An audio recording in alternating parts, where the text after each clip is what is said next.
నమస్తే welcome to non stop news. రోజంతా busy ఉన్నారా? న్యూస్ అప్డేట్స్ మిస్ అయ్యారా? Don't worry. బ్రేక్స్ లేకుండా బోర్ కొట్టకుండా నాన్ స్టాప్ న్యూస్ ప్రతిరోజు రాత్రి 9 గంటలకు నేను అనుశ్రీ. నేను కార్తిక్. కోల్కతాలో పీజీ డాక్టర్ పై అత్యాచారం కేసు కీలక మలుపు తిరిగింది. ఈ కేసును సుప్రీంకోర్టు సుమోటోగా స్వీకరించింది. చీఫ్ జస్టిస్ డివై చంద్రచూడ్ నేతృత్వంలో త్రిసభ్య ధర్మాసనం మంగళవారం ఈ కేసును విచారించనుంది. దేశవ్యాప్తంగా సంచలనం సృష్టించిన ఈ ఘటనపై ఆందోళనలు, నిరసనలు కొనసాగుతూనే ఉన్నాయి. అత్యాచార ఘటనపై విచారణ జరుపుతున్న కోల్కతా హైకోర్టు ఈ కేసును సిబిఐకి అప్పగించేందుకు ఆదివారం వరకు గడువు విధించింది. మరోవైపు దేశవ్యాప్తంగా ఆందోళనలు ఉధృతం కావడంతో కేంద్ర హోంశాఖ కీలక నిర్ణయం తీసుకుంది. రాష్ట్రాల్లో పరిస్థితులపై ప్రతి 2 గంటలకోసారి నివేదిక సమర్పించాలని ఆదేశాలు జారీ చేసింది. కోల్కతాలో పెద్ద ఎత్తున నిరసనలు వ్యక్తమవుతున్నాయి. వైద్యులు, వైద్య విద్యార్థులు, నేతలు రోడ్లపైకి వచ్చి ఆందోళనలు వ్యక్తం చేస్తున్నారు. ఈ ఘటనను నిరసిస్తూ కోల్కతాలోని సాల్ట్ లేక్ స్టేడియం సమీపంలో పెద్ద ఎత్తున జనాలు ఆందోళనకు దిగారు. ప్లకార్డులు ప్రదర్శిస్తూ నినాదాలు చేశారు. నిందితులను కఠినంగా శిక్షించాలని డిమాండ్ చేశారు. ఒక్కసారిగా వందల సంఖ్యలో జనాలు రోడ్లపైకి వచ్చి నిరసన తెలపడంతో ఆ ప్రాంతంలో ఉద్రిక్తత చోటు చేసుకుంది. పోలీసులు వెంటనే సంఘటనా స్థలానికి చేరుకుని నిరసనకారులను అడ్డుకున్నారు. పరిస్థితిని అదుపులోకి రాకపోవడంతో లాఠీచార్జ్ కూడా చేశారు. అలాగే కొందరు నిరసనకారులను అరెస్టు చేసి పోలీస్ స్టేషన్కు తరలించారు. నిరసనకారుల ఆందోళనలతో సాల్ట్ లేక్ స్టేడియం ప్రాంతంలో తీవ్ర ఉద్రిక్త పరిస్థితులు నెలకొన్నాయి.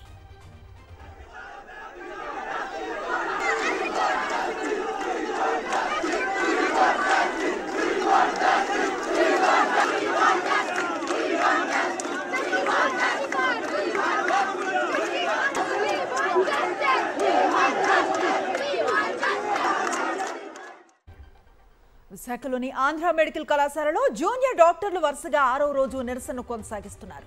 ఒక్కో రోజు ఒకలా ఆందోళనలు చేస్తున్నారు. చూడాలి. ఆంధ్ర మెడికల్ కాలేజీలో పోనగల్ బ్లాక్ వద్ద వైద్య విద్యార్థులు బైఠాయించి న్యాయం కావాలని నినాదాలతో హోరెత్తించారు.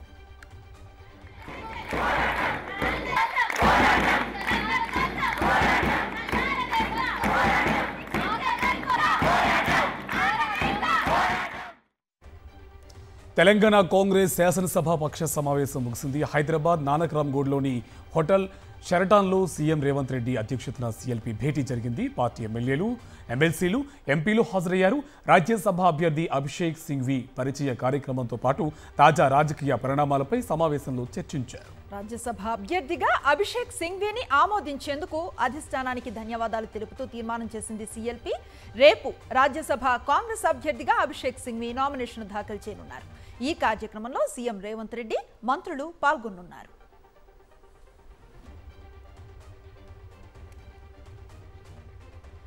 కాంగ్రెస్ రాజ్యసభ అభ్యర్థిగా రేపు నామినేషన్ వేనున్నారు అభిషేక్ సింఘ్వి. తెలంగాణ నుంచి పోటీ చేయటం ఆనందంగా ఉందన్నారు ఆయన. తాను న్యాయవాదినని, తన అడ్వకేసీని తెలంగాణ కోసం ఉపయోగిస్తానన్నారు. అంతేకాదు విభజన సమస్యలపై రాజ్యసభలో మాట్లాడతానన్నారు Abhishek Singhvi. I want my voice to speak for the change which Telangana is seeing and will see, and I can only try to be the most strongest voice of support for Telangana in the deliberative body, the highest in our country, the Parliament of India. I will be a privilege to represent the voice of Telangana in every respect, political, economic, social, deliberative, and it is a singular privilege to be elected for me. But I'll speak to you after the nomination. Hyderabad అన్ని రకాల అభివృద్ధిలో క్షత్రియుల పాత్ర ఎంతో ఉందని CM Revanth Reddy అన్నారు. క్షత్రియ సేవా సమితి ఆధ్వర్యంలో ఏర్పాటు చేసిన అభినందన సభలో రేవంత్ పాల్గొన్నారు. తెలంగాణలో కాంగ్రెస్ అధికారంలోకి రావడానికి బోసరాజు అత్యంత క్రియాశీలక పాత్ర పోషించారని అన్నారు Revanth Reddy.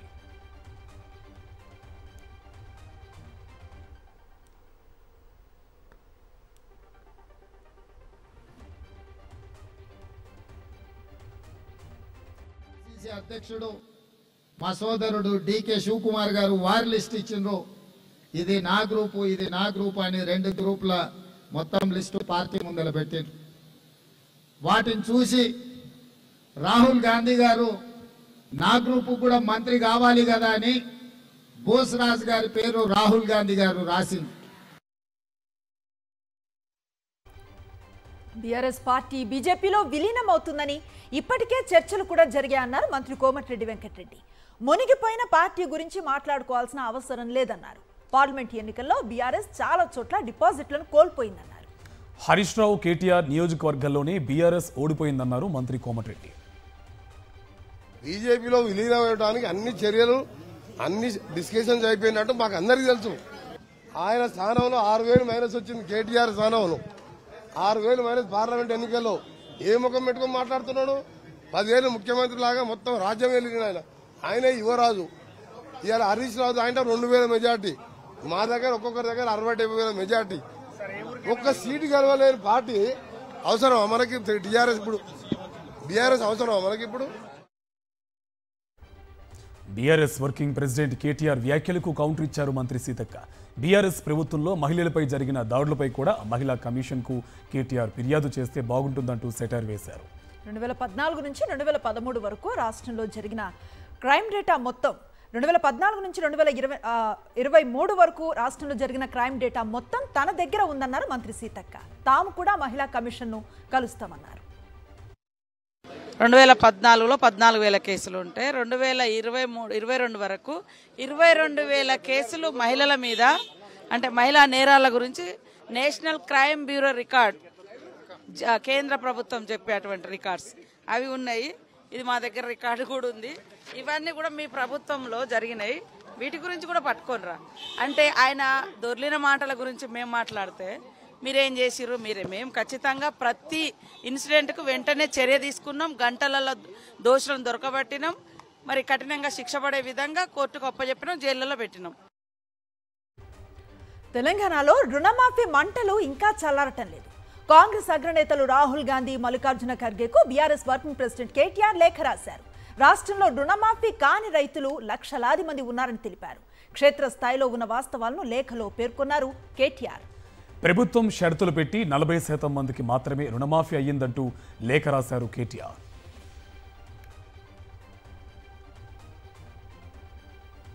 BRS outdated party అని అన్నారు కేంద్ర మంత్రి బండి సంజయ్. బీఆర్ఎస్తో పొత్తు పెట్టుకోవాల్సిన కర్మ తమకు లేదని, అవసరం కాంగ్రెస్కే ఉందన్నారు. కేసీఆర్, కేటీఆర్ పేరెత్తితేనే జనం రాళ్లతో కొట్టే పరిస్థితి ఉందన్నారు. రుణమాఫీ సహా 6 గ్యారంటీలపై చర్చను పక్కదారి పట్టించేందుకే కాంగ్రెస్, బీఆర్ఎస్ విలీన డ్రామాలు ఆడుతున్నాయన్నారు కేంద్ర మంత్రి బండి సంజయ్. వీళ్ళు వాళ్ళు కుమ్మకేరు. వాళ్ళ బీఆర్ఎస్ పార్టీ ఏం లేని పార్టీ అది. నాకు ఘట్కా పరిస్థితి. ఇవాళ 8 మంది మాకేం అవసరం చెప్పు? బీఆర్ఎస్ పార్టీ చేసుకుంటాం, మాకేమవసరం? కాంగ్రెస్లకు అవసరం. వాళ్ళు ఎమ్మెల్యేల సంఖ్య పెంచుకోవాలి. ముఖ్యమంత్రులు కావడానికి, ముఖ్యమంత్రి పదవులు కాపాడుకోవడం కోసం, నెక్స్ట్ కొంతమంది ముఖ్యమంత్రి కావడానికి ఈ బీఆర్ఎస్ పార్టీలో ఉన్న ఎమ్మెల్యేలు వాళ్ళను జత చేసుకుంటే వాళ్ళకు మెజార్టీ పెడుతుంది. ఎమ్మెల్యేగా ముఖ్యమంత్రిగా దించవచ్చు, ముఖ్యమంత్రిగా ఉండొచ్చు. మాకేం వస్తుంది? మేము బీఆర్ఎస్ పార్టీ వాళ్ళు మనం ఏదైతే మాకు ప్రభుత్వం వస్తుందా? మాకు అవసరం అది, మాకు అవసరం అని చెప్పు. రామోజీరావు అనేక చట్టాలను ఉల్లంఘించినట్లుగా స్వయంగా రిజర్వ్ బ్యాంక్ ఆఫ్ ఇండియానే చెప్పిందన్నారు మాజీ మంత్రి అంబటి రాంబాబు. రామోజీరావు చట్టానికి విరుద్ధంగా డిపాజిట్లు వసూలు చేశారని గుర్తు చేశారు. మార్గదర్శి సేకరించిన 2,600 కోట్ల డిపాజిట్లు చట్ట విరుద్ధమే అన్నారు. రిజర్వ్ బ్యాంక్ ఆఫ్ ఇండియా చాలా స్పష్టంగా ఈ రోజున హైకోర్టులో, తెలంగాణ హైకోర్టులో చాలా స్పష్టంగా తన కౌంటర్లో దాఖలు చేసింది. రామోజీరావు గారు చేసినటువంటి ఫైనాన్షియర్స్ అంతా కూడా ఈ మార్గదర్శి ఫైనాన్షియర్స్ అంతా కూడా ఆర్బీఐ చట్టానికి వ్యతిరేకంగా చేసినటువంటిదే ఈ 50 సంవత్సరాల కాలంలో కూడా అనేటువంటి మాట ఆర్బీఐ చెప్పినటువంటి సందర్భం. తప్పనిసరిగా ఈ కేసులో రామోజీరావు గారికి కానీ వారి వారసులకు కానీ తప్పనిసరిగా శిక్షించేటటువంటి పరిస్థితి ఉంటుంది. దానిలో ఏ విధమైన సందేహము లేదు. కాలర్ క్రిమినల్ అని, ఆయన ఆర్థిక నేరగాడని మేము చెప్తున్నాం. ఆయన చనిపోయిన తర్వాత ఆర్బీఐ చాలా స్పష్టంగా చెప్పింది, ఆర్థికంగా నేరం చేసినటువంటి వ్యక్తి ఇతను అనేటువంటి పరిస్థితులు చెప్పడం జరిగింది. టీడీపీ అధినేత సీఎం చంద్రబాబు ప్రాతినిధ్యం వహిస్తున్న కుప్పం నియోజకవర్గంలో వైఎస్ఆర్సీపీ నాయకులు, కార్యకర్తలపై వేధింపులు కొనసాగుతున్నాయి. కుప్పం ఎంపీపీ అశ్విని తమ కుటుంబంపై టీడీపీ నాయకులు కక్ష కట్టి వేధిస్తున్నారని ఫేస్బుక్ వేదికగా మండిపడ్డారు. తన తండ్రి, సోదరుడిపై ట్రాక్టర్ దొంగతనం నేరం మోపి తప్పుడు కేసులు పెట్టారని, ఎస్సీ ఎస్టీ కేసులు పెట్టి వేధింపులు గురి చేస్తున్నారని ఆమె ఆవేదన వ్యక్తం చేశారు. కేవలం కుప్పం ఎంపీపీ పదవి కోసం చంద్రబాబు, స్థానిక టీడీపీ నాయకులు చేస్తున్న కుటిల రాజకీయాలను అందరూ గమనించాలని ఫేస్బుక్ లో పోస్ట్ చేశారు. కేవలం వైఎస్ఆర్సీపీకి సంబంధించి కుప్పంలో బలమైన నాయకులుగా ఉన్న తమను టార్గెట్ చేసుకుని టీడీపీ కక్ష సాధింపు చర్యలకు పాల్పడుతోందని ఫేస్బుక్ లో పోస్ట్ చేశారు ఎంపీపీ అశ్విని. కూటమి ప్రభుత్వంపై మాజీ ఎంపీ చింతా మోహన్ సంచలన వ్యాఖ్యలు చేశారు. చంద్రబాబు నాయుడు పాలనలో వ్యవస్థలన్నీ బలహీనంగా మారిపోయాయని ఆరోపించారు. 2 నెలలైనా ఆర్టీసీ బస్సులను శుభ్రం చేయటం లేదని మండిపడ్డారు. జిల్లాకు ఎయిర్పోర్ట్ను తీసుకొస్తామని గొప్పలు చెప్పడం హాస్యాస్పదంగా ఉందని చింతామోహన్ ఎద్దేవా చేశారు. ఆర్టీసీ బస్సులు కూడా దొడవలేనటువంటి పరిపాలన ఎందుకయ్యా? విమానాశ్రయాలు 6 విమానాశ్రయాలు 60 తెచ్చినా ఎందుకయ్యా? తిరుపతి విమానాశ్రయాన్ని ప్రైవేట్ చేస్తాను, నేను తెచ్చిన విమానాశ్రయం. అది ఆలోచించవా? నీ 6 విమానాశ్రయాలు పెట్టి ఆర్టీసీ బస్సుల గురించి ఆలోచించమని చంద్రబాబు నాయుడికి తెలియజేస్తున్నా. బస్సులు వాళ్ళు డ్రైవర్లు కండక్టర్లు కూర్చుంటున్నారు, తుడిసేవాడే లేడు, క్లీనరే లేడు బస్సుకి. ఏలూరులో దారుణం జరిగింది. అర్ధరాత్రి మహిళను లాక్కెళ్లి లైంగిక దాడికి పాల్పడ్డారు ఆగంతకులు. పొట్టకూటి కోసం ఏలూరు వచ్చిన భార్యాభర్తలు రామకోటి వద్ద నిద్రిస్తూ ఉండగా మహిళను లాక్కెళ్లారు దుండగులు. వన్ టౌన్ పోలీస్ స్టేషన్ కు కోతవేటు దూరంలోనే ఈ ఘటన జరిగింది. బైక్ పై అటుగా వస్తూ ఉన్న వ్యక్తిని ఆపి సాయం కోరాడు భర్త. డయల్ 100 కు ఫోన్ చేసినా పోలీసులు స్పందించలేదు. పిఎస్ కు పరిగెత్తుకెళ్లే విషయాన్ని పోలీసులకు తెలిపాడు. బైక్ పై వచ్చిన వ్యక్తి తనపై జరిగిన ఘోరాన్ని విలపిస్తూ చెప్పింది బాధిత మహిళ. కేసు నమోదు చేసిన పోలీసులు నిందితులను అదుపులోకి తీసుకుని రిమాండ్కు తరలించారు. నిన్న నైట్ 1 గంటకి ఎస్విసిలో మూవీ చూస్తూ ఇంటికి వెళ్తుంటే ఇక్కడ సడన్గా ఒక అబ్బాయి నన్ను ఆపి, అన్న మా ఆవిడ్ని ఇలా లోపల తీసుకెళ్ళిపోయారని కాళ్ళ మీద గాయంతో ఆపాడు. నాకు ఫస్ట్ నమ్మబుద్ధి కాలేదు. తర్వాత కాళ్ళ మీద గాయం చూసి నమ్మి ఎక్కడ ఉందని చూసేలోపు 3 వ్యక్తులు అటు సైడ్ పరిగెట్టుకుంటూ వెళ్ళిపోయారు. వాళ్ళని చూసి నేను 100 కాల్ చేశాను. 100 కాల్ చేశాక కనెక్ట్ అయింది, కానీ వాళ్ళు సరిగ్గా రెస్పాండ్ అవ్వాల. వాళ్ళు అసలు రెస్పాండ్ అవ్వాల. అసలు ఎట్లా నెగ్లెక్ట్గా చాలా ఏమంటారు, చెప్పండి అడ్రస్ ఎక్కడైతే ఏం చేయమంటారు, అసలు ఇలాగే మాట్లాడారు. అలా ఒక ఆడపిల్ల కాల్ చేసిన అంతేనా? శ్రీ సత్యసాయి జిల్లా స్కూల్ కమిటీ ఎన్నికల్లో టీడీపీ జనసేన మధ్య ఆధిపత్య పోరు భగ్గుమంది. సోమందేవంపల్లి మండలంలో మేకలపల్లి హై స్కూల్ పేరెంట్స్ కమిటీ ఎన్నికల్లో ఉద్రిక్తత, వాగ్వివాదం చోటు చేసుకుంది. టీడీపీ మండల కన్వీనర్ సిద్ధలింగప్ప అనుచరుడు గంగాధరప్పను ఎన్నుకోవాలని టీడీపీ నేతలు డిమాండ్ చేశారు. కాగా మెజారిటీ పేరెంట్స్ మద్దతు ఉన్న జనసేన నేత మహేష్ అనుచరుడు సిద్ధప్పను ఎన్నిక చేయాలని ఆ పార్టీ కార్యకర్తలు, గ్రామస్తులు అధికారులతో వాదనకు దిగారు. టీడీపీ కన్వీనర్ తన అనుచరుణ్ణి ఎన్నిక లేకుండా ఎంపిక చేయడాన్ని జనసేనతో పాటు గ్రామస్తులు వ్యతిరేకించారు. ఎస్ఐ రమేష్ బాబు అక్కడికి చేరుకుని ఓటింగ్ పద్ధతిలో ఎన్నిక జరిగేలా చూడాలని ఉపాధ్యాయులకు సూచించారు. జనసేన నాయకుడు సిద్ధప్పకు 13 ఓట్లు రాగా టీడీపీ గంగాధరప్పకు 7 ఓట్లు వచ్చాయి. ఒంగోలు అసెంబ్లీ నియోజకవర్గంలో ఈవీఎం చెకింగ్ అండ్ వెరిఫికేషన్ ప్రక్రియకు ఎన్నికల అధికారులు రంగం సిద్ధం చేశారు. నియోజకవర్గంలోని 12 పోలింగ్ బూతుల్లో రేపు ఈవీఎం చెక్, వెరిఫికేషన్ చేయనున్నారు. ఒంగోలులోని ఏవీఎం గోడౌన్లో జరిగే ప్రక్రియకు వివిధ పార్టీల తరపున ప్రతినిధులను అధికారులు ఆహ్వానించారు. ఈవీఎం తయారీ కంపెనీలైన బెల్, ఈసీఐఎల్ కంపెనీల ఇంజనీర్ల సమక్షంలో ప్రక్రియ జరగనుంది. రేపటి నుండి 24వ తేదీ వరకు రోజుకు 2 పోలింగ్ బూత్లలో ప్రక్రియ జరగనుంది. ఒంగోలు అసెంబ్లీ అభ్యర్థి బాలినేని శ్రీనివాసరెడ్డి ఈవీఎంల పనితీరు, టెక్నికల్ సందేహాలపై జూన్ 10న ఎన్నికల సంఘానికి ఫిర్యాదు చేశారు. తిరుపతి జిల్లా మల్లయ్యపల్లిలో గ్రావెల్ను అక్రమంగా తరలిస్తున్న టిప్పర్లకు ఎస్కార్ట్గా వెళ్లిన పోలీసులపై వేటు పడింది. ఈ అంశాన్ని సీరియస్గా పరిగణించిన ఎస్పీ సుబ్బారాయుడు విధి నిర్వహణలో నిర్లక్ష్యంగా వ్యవహరించడమే కాక అక్రమార్కులకు వంత పాడినందుకు హెడ్ కానిస్టేబుల్, హోంగార్డులను సస్పెండ్ చేశారు. హెడ్ కానిస్టేబుల్ బసవయ్య, హోంగార్డు సుధాకర్ను విధుల నుంచి తప్పించారు అధికారులు. సమాచారం తెలిసినా నిర్లక్ష్య ధోరణి చూపిన చంద్రగిరి సిఐకి ఛార్జీ మెమో జారీ చేశారు. క్రమశిక్షణ పాటించడంలో విఫలమైనట్టు గుర్తించి కఠిన చర్యలు తీసుకున్నారు. ఏ విషయాల్లోనైనా సిబ్బంది నిర్లక్ష్యం వహిస్తే రాజీ పడే ప్రసక్తి లేదని ఎస్పీ హెచ్చరించారు. అక్రమ నిర్మాణాలు కనిపిస్తే కూల్చివేతే అంటున్నారు హైడ్రా అధికారులు. హైదరాబాద్ నగరంలో అక్రమ నిర్మాణాలు చేపట్టిన వారి గుండెల్లో దడ పుట్టిస్తోంది హైడ్రా. సిటీతో పాటు శివారు ప్రాంతాల్లోని అక్రమ కట్టడాలపై కొరడా జులిపిస్తోంది. గండిపేటలో అక్రమ నిర్మాణాలను కూల్చివేస్తున్నారు హైడ్రా అధికారులు. బఫర్ జోన్ ఎఫ్టీఎల్లో ఉన్న నిర్మాణాలను కూల్చివేస్తున్నారు. వాటర్ వర్క్స్ హైడ్రా ఆధ్వర్యంలో జాయింట్ ఆపరేషన్ జరుగుతోంది. ఇప్పటి వరకు 10కి పైగా అక్రమ కట్టడాలను కూల్చివేశారు. పాలమూరు గ్రిల్స్, ఓఆర్సీ స్పోర్ట్స్ విలేజ్లో నిర్మాణాలను కూడా నేలమట్టం చేశారు. అన్నపూర్ణ వెల్ల సునీల్ రెడ్డి వెంచర్లో నిర్మాణాలు కూల్చివేశారు అధికారులు. హైదరాబాద్ చందానగర్లో స్పా సెంటర్ల ముసుగులో జరుగుతున్న వ్యభిచార గుట్టును హ్యూమన్ ట్రాఫికింగ్ పోలీసులు రట్టు చేశారు. స్పాట్ టచ్ పేరుతో చందానగర్ హైవేపై ఉన్న సెంటర్పై పక్కా సమాచారంతో రైడ్ చేశారు. 4 యువతులు 3 విట్లను పోలీసులు అదుపులోకి తీసుకున్నారు. వారి వద్ద నుంచి నగదు, సెల్ ఫోన్లను స్వాధీనం చేసుకున్నారు పోలీసులు.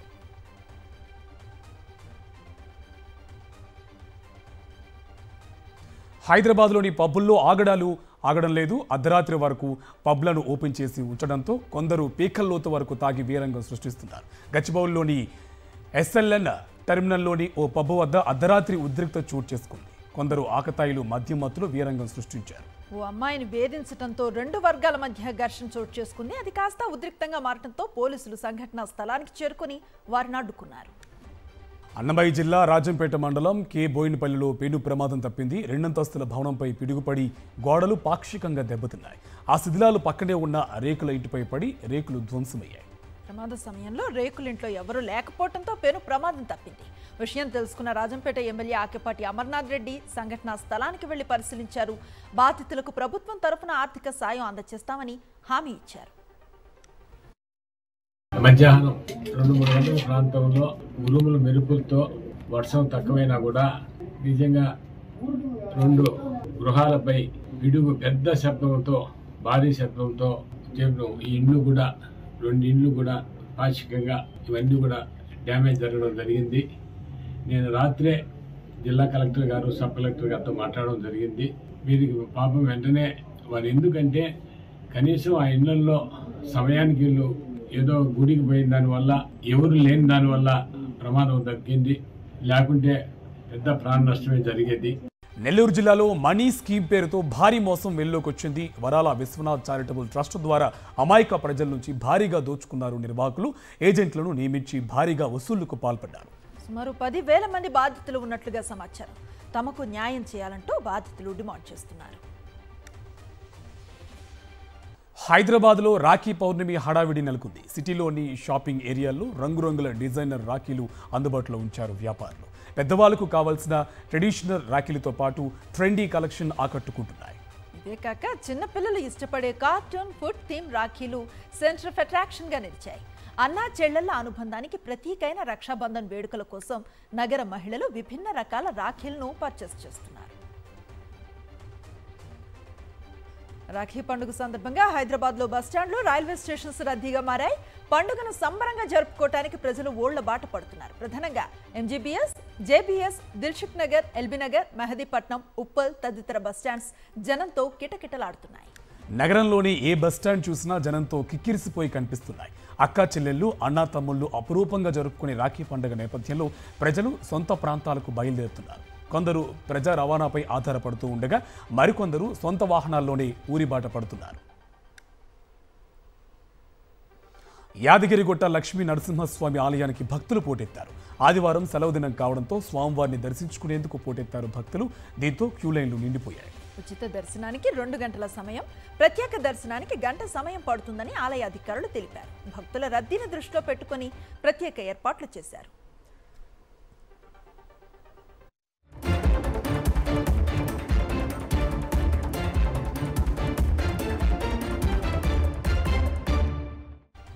జాతీయ వార్తల వివరాలు చూద్దాం. భారీ వర్షాలతో మహారాష్ట్ర అతలాకుతలంగా మారింది. వరద బీభత్సాన్ని సృష్టించింది. కుండపోత కారణంగా పూణే నగరాల్లో నీట మునిగింది. రోడ్లపై నీరు నిలిచిపోవడంతో చెరువులను తలపిస్తున్నాయి. ఎక్కడికక్కడ ట్రాఫిక్ కూడా నిలిచిపోయిన పరిస్థితి. భారీ వర్షాలకు జనజీవనం స్తంభించింది.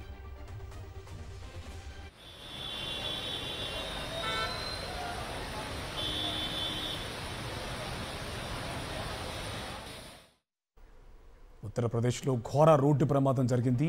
బులంద్ షహర్లో వ్యాన్ను బస్సు ఢీకొట్టింది. దీంతో స్పాట్లోని 10 మంది మృత్యుంతగా 27 మంది గాయపడ్డారు. వారిలో పలువురి పరిస్థితి విషమంగా ఉంది. గాయపడ్డ వారిని బులంద్ షహర్ ఆసుపత్రికి తరలించారు. అతివేగమే ప్రమాదానికి కారణమని పోలీసులు భావిస్తున్నారు. దేశంలో రక్షాబంధన్ సంబరాలు మొదలయ్యాయి. భారత్ పాక్ బోర్డర్లో రక్షణకు ఉన్న BSF జవాన్లకు రాఖీలు కట్టి అభిమానాన్ని చాటుకున్నారు ఆడబిడ్డలు. జమ్మూ ఆర్ఎస్పురా సెక్టార్ అంతర్జాతీయ సరిహద్దు వద్దకు పలు పాఠశాలల విద్యార్థినులు ర్యాలీగా వెళ్లారు. అక్కడ కాపలా కాస్తున్న BSF జవాన్లకు సంప్రదాయ పద్ధతిలో రాఖీలు కట్టారు. వారికి హారతలిచ్చి స్వీట్లు తినిపించారు. దేశ రక్షణ కోసం సరిహద్దు దగ్గర నిత్యం పహారా కాస్తున్న జవాన్లకు రాఖీ పండుగ రోజున సొంతూళ్లకు వెళ్లే అవకాశం ఉండదని, ఆ రోడ్డు తీర్చడానికి తాము ఇలా సైనికులకు రాఖీలు కట్టామని విద్యార్థులు ఆనందం వ్యక్తం చేశారు.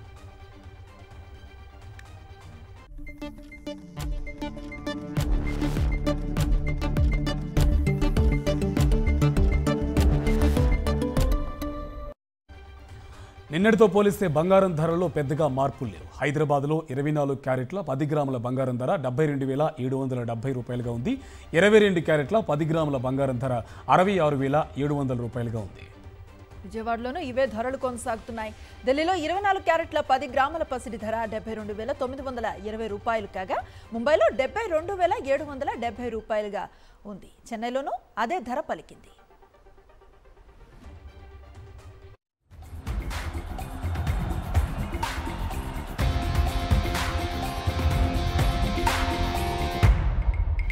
స్పోర్ట్స్ అప్డేట్స్ చూద్దాం. Team India star cricketer Virat Kohli అంతర్జాతీయ క్రికెట్లోకి అడుగుపెట్టి నేటికి 16 ఏళ్లు పూర్తయింది. 2008లో ఇదే రోజున పరుగుల వేటను ప్రారంభించిన విరాట్ నేటికి అవిశ్రాంతంగా పరుగుల వరదను పారిస్తూనే ఉన్నాడు. ఇటీవలే T20లకు గుడ్ బై చెప్పిన విరాట్ అంతర్జాతీయ కెరీర్లో ఎన్నో మైలురాళ్లను అధిగమించి లెక్కలేనన్ని రికార్డులను నెలకొల్పాడు.